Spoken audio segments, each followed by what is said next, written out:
la soirée, on a d'autres sons de cloche. On montre des vidéos où des jeunes filles ressemblant à celles-là qui ont été retrouvées, en tout cas ressemblant grandement à celles-là qui ont été retrouvées, d'autres même disent que ce sont elles qui les montrent en train de faire la java ailleurs.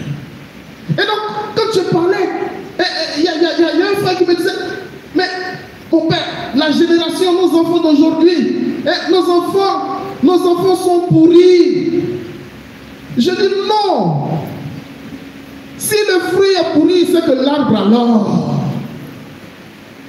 La question n'est donc pas d'incriminer nos enfants qui sont la conséquence malheureuse de notre laxisme, qui sont la conséquence malheureuse de notre relâchement, qui sont la conséquence malheureuse du débridement social.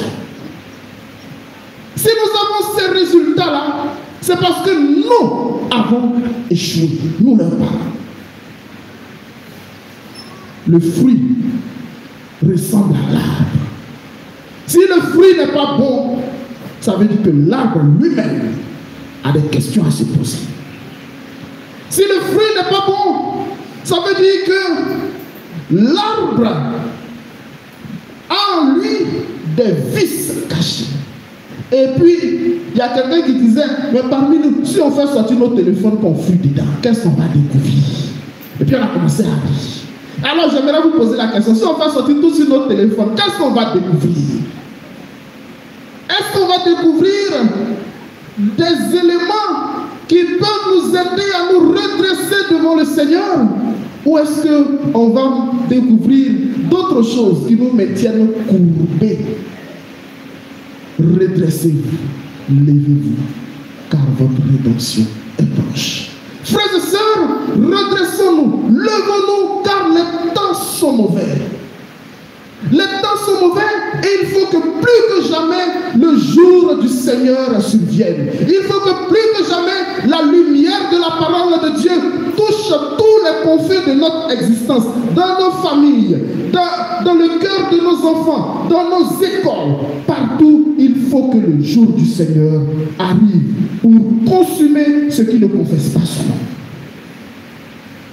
Voilà, frères et sœurs, la mission à laquelle tous nous devons adhérer. Le jour du Seigneur ne vient pas comme une réalité fatale. Le jour du Seigneur, notre rédemption arrive comme une réalité à laquelle tous devront coopérer.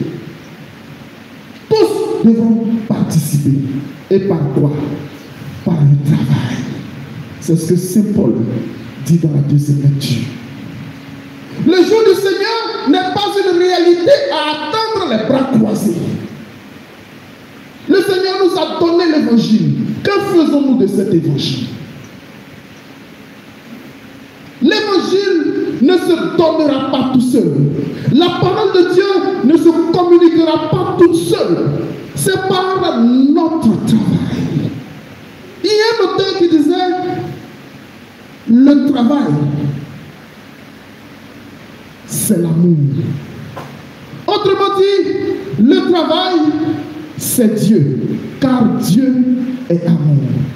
Par notre travail, sur nous-mêmes d'abord, par notre travail, clair, éclairé dans la société, par notre travail dans nos familles, par notre travail dans le cœur, dans l'intelligence de nos enfants, frères et sœurs, nous ferons régner résolument le nom de Dieu.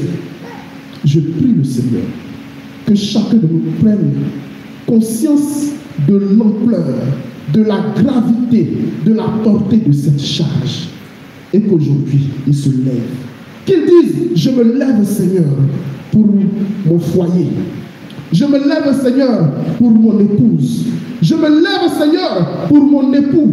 Je me lève Seigneur pour mon travail. Je me lève Seigneur pour ma société. Je me lève Seigneur pour le monde entier.